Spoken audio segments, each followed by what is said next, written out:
À seulement 23 ans, Mariama Dieng, étudiante à l'université Cheikh Anta Diop de Dakar, se démarque en tant que styliste panafricaine. Elle est une fervente défenseur de la cause sociale et de l'action communautaire, une championne dans son domaine. Courageuse et pleine de ressources. C'est une jeune fille très engagée, motivée et surtout, elle représente un exemple pour nous. Détermination, engagement. Commune de Campement Guéhor, située dans le département de Mbour, plus précisément dans la région de Thiès. J'ai commencé dans le domaine de l'entrepreneuriat quand j'étais en Afrique du Sud. Donc j'ai fait là-bas 1 mois 10 jours en formation sur le panafricanisme, sur les politiques publiques en Afrique et quelles sont les solutions qu'on doit apporter pour le développement de l'Afrique. Chacun d'entre nous va représenter son pays à travers sa culture, etc. Donc c'est là que je me suis dit que pourtant l'Afrique a une belle culture, un bel mode, mais malheureusement on est trop occidentalisé. Et je me suis dit pourquoi pas me lancer sur ce domaine-là. Mais je me suis dit, déjà je suis dans la durabilité, je suis dans l'environnement. C'est pour cela que j'ai décidé de recycler les vêtements déjà portés avec une touche africaine. Donc là, j'ai créé une marque qui s'appelle Watam, Way to Africa by Mariam, le retour en Afrique par Mariam. Donc j'ai fait non seulement la remarque que non, en fait, la mode africaine n'est pas trop utilisée, mais l'autre remarque que j'ai fait chez les jeunes, c'est que bon, c'est normal, on est en 21e siècle, donc ils préfèrent s'adapter à nous. C'est pour cela, c'est comme les jeans que j'ai portés, c'est recyclé. Normalement, on devait les jeter, mais on prend les vêtements pour les recycler et donner une seconde vie. Donc je mets un S sur le statut. Si vous avez des vêtements que vous ne portez plus, ne les jetez pas, contactez-moi juste et on revalorise. À penser vraiment au panafricanisme, à un tissu par exemple, à valoriser les tissus africains, à voir également qu'il y a beaucoup de tissus en tout cas qui doivent être valorisés. Elle l'a fait. Grâce à sa marque, elle rayonne dans plusieurs pays du continent africain et aspire à élargir son réseau en collaborant avec des jeunes aux mêmes ambitions. Oui, bien sûr, j'ai participé à Dakar Jollof Betex, ici à Dakar. J'ai participé aussi en Algérie avec l'Union africaine, j'ai Africa Rising aussi. Donc là-bas aussi, j'ai exposé. En Éthiopie aussi, encore avec l'Union africaine. Et c'est là que j'ai rejoint aussi le réseau des femmes transformatrices en Afrique. Là-bas aussi, j'ai exposé et au Maroc aussi. Donc il y avait 10 filles qu'on avait sélectionnées au Sénégal pour participer sur l'entrepreneuriat féminin, un programme qui s'appelle Fempact. Et on devait sélectionner que 3. Et j'étais parmi ces 3-là. J'ai fait le programme d'incubation et d'immersion, le prototypage au Maroc pendant 10 jours. J'ai exposé aussi là-bas. On est en train de recenser les jeunes, seulement les jeunes qui sont sur la durabilité, sur le textile africain, pour créer un mouvement un peu plus large avec l'aide de l'Union africaine, pour promouvoir une marque africaine puissante. Maintenant, il est temps que nous aussi, nos marques, nos textiles, envahissent aussi leur marché, qu'on montre notre culture, que c'est beau aussi nos textiles, etc. Avant même le New Deal technologique lancé par le président Bassirou Diomaye Faye, elle ambitionnait déjà de mettre en place une application destinée à ses activités de recyclage. C'est la marque Watam. Donc là, on a créé le site, ça reste l'application. Donc l'idée de l'application, c'est de faire en sorte que, c'est sous forme de vintage bien sûr, mais c'est de faire en sorte que si vous ne portez plus votre habit, au lieu de le jeter, mais de prendre juste une photo, de le mettre dans l'application et de le vendre vous-même. L'autre chose aussi, c'est on va mettre là-bas un format de l'intelligence artificielle, donc qui conseille à nos utilisateurs les pratiques éco-responsables à utiliser pour ne pas jeter ou bien comment recycler de façon très simple mais aussi pratique. L'éducation des enfants de sa localité est au centre de ses préoccupations. Elle leur inculque l'amour de l'environnement et l'importance du don de soi, ce qui lui vaut des témoignages positifs dans l'unanimité.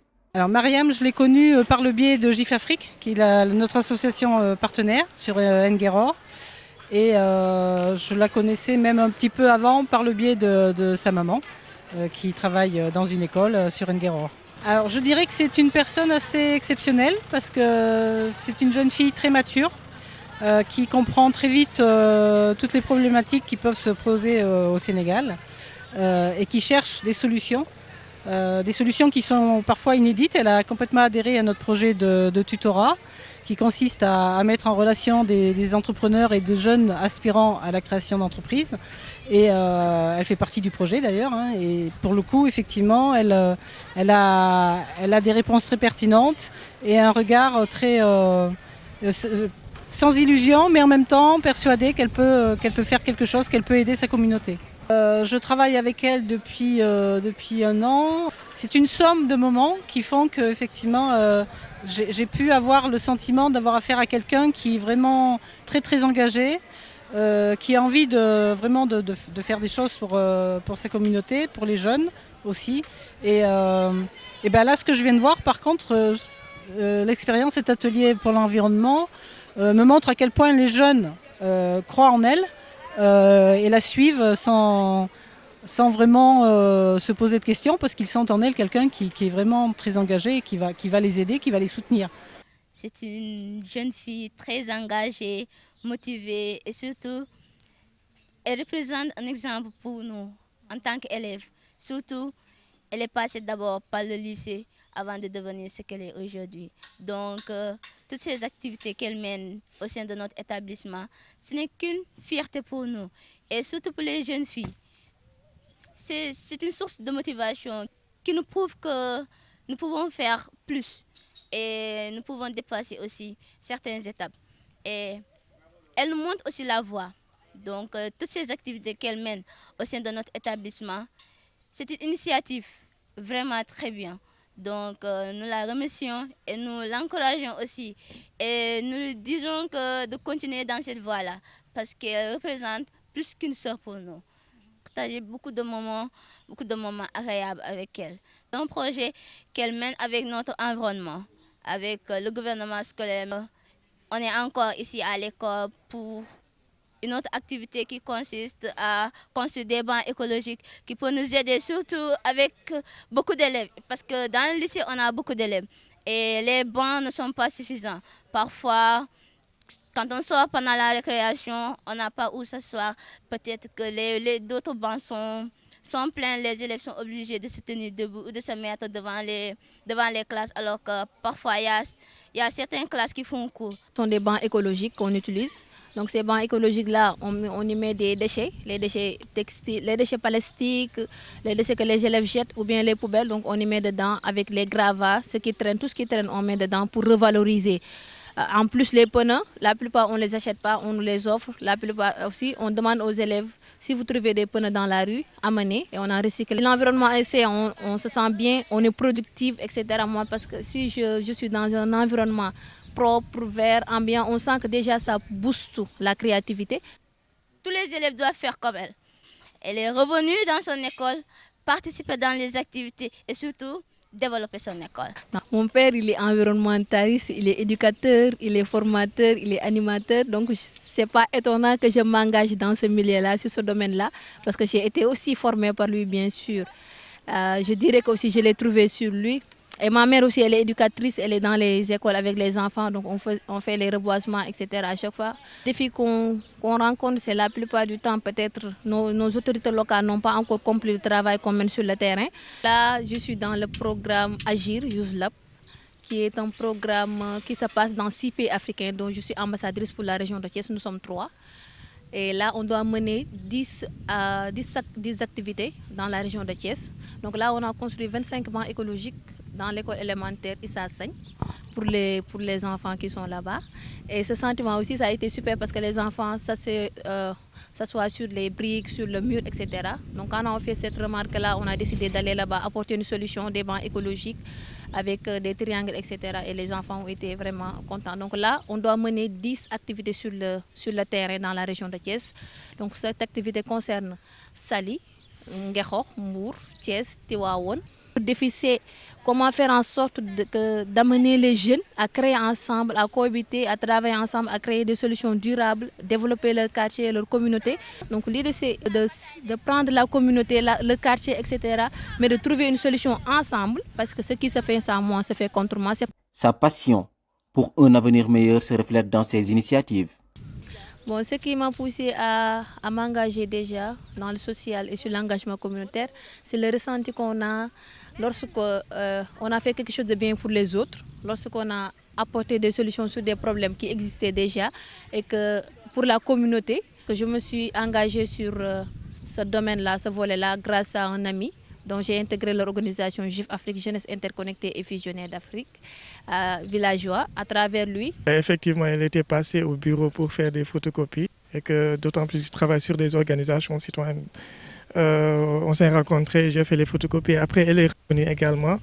On a un peu discuté et depuis lors également, j'ai vu un élan d'engagement Une motivation, une femme motivée, une femme engagée, une femme également très dévouée également pour les bonnes causes, pour les causes qui participent également au développement communautaire, à Nguéro, dans d'autres villes. En fait, Mariam, elle te met la pression. Elle me met trop la pression pour, par exemple, est-ce que je peux avoir ce document, est-ce que je peux faire ça, est-ce que je peux aller. Donc il m'a mené déjà sur leurs activités sur le terrain, etc. Et c'est pour cela que j'ai commencé à m'engager. Quand tu lui confies une tâche, en fait, c'est elle qui te remonte encore l'information pour te dire j'ai fini et après qu'est-ce que je dois faire, quels sont les next steps. Et aujourd'hui, elle a montré son engagement parce qu'elle n'a pas attendu juste après les formations, elle a débuté toutes ces activités-là. Ambassadrice du développement durable, Mariama s'engage à faire une différence dans sa communauté. La citoyenneté participative.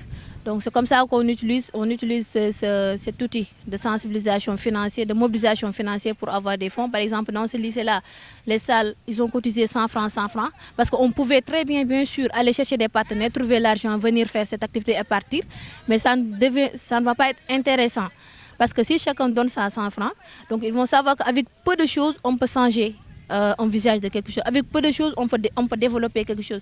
Donc on va mettre dans la tête que il ne nous faut pas des millions pour développer notre quartier. Et puis elle n'attend pas en fait. Mariam, c'est quelqu'un par exemple, quand elle a envie de faire une activité ou une action, elle n'a pas envie d'attendre que ces personnes viennent, qu'ils ne viennent pas. Elle a cette envie de faire, quoi. Et puis aujourd'hui, vous avez vu le nombre de jeunes filles qui sont là. On mobilise aussi ceux qui sont dans la communauté et qui s'activent sur la citoyenneté, sur l'environnement, etc. On les implique aussi. Donc, on fait les recherches de ressources humaines, mais aussi de ressources financières. Et c'est la chose la plus pratique qu'on fait à chaque fois quand on est dans les écoles ou dans nos quartiers. Les femmes de campement Nguéro peuvent réussir dans leur domaine. Une phrase sacrée pour Mariama. Donc, mes ambitions pour les femmes de Nguéro, c'est au moins de les trouver chaque femme autonome sur l'autonomisation. Parce que là, je suis chargée administrative et juridique dans un programme qui s'appelle le projet Tutorat. Et l'idée, c'est de mettre les femmes au devant, leur permettre de se développer, de se booster. L'autonomisation des femmes, c'est important parce qu'elles participent au développement. Qu'elles participent au développement autant pour moi. Et elles occupent une place très importante dans nos quartiers, dans nos associations, au sein de la famille. La société africaine a été conçue comme ça. C'est-à-dire les femmes sont au cœur du développement. Au cœur du panafricanisme. Ça a commencé ici à Nguéro avec l'organisation GIF Afrique, Jeunesse Interconnectée et Fusionnée d'Afrique. Ils m'ont formée et là je suis la coordinatrice. J'ai créé un mouvement qui s'appelle Mouvement des étudiants et élèves panafricains du Sénégal. Donc dans chaque université du Sénégal, on a là-bas des représentants, des jeunes qui s'activent sur le panafricanisme. Et ce qui m'a beaucoup plus boosté aussi au-delà de la formation que j'ai eue ici, c'est ma formation en Afrique du Sud. Donc là-bas aussi, c'était une formation sur le panafricanisme. Ça m'a beaucoup marqué. En fait, ça m'a permis aussi de voir que le monde ne s'arrête pas ici au Sénégal et qu'il y a beaucoup plus de problèmes. Il y a des défis à relever en Afrique, dans les autres pays. Parce qu'il y avait des séances qu'on faisait ensemble en tant que jeunes, où chacun parlait des défis qui sont dans leur pays, le contexte de l'éducation. Et on trouve, à chaque fois, tu remarques qu'on a presque les mêmes problèmes. Son engagement pour le panafricanisme dans les universités vise à encourager les étudiants à s'investir dans l'entrepreneuriat, valorisant ainsi le récit africain.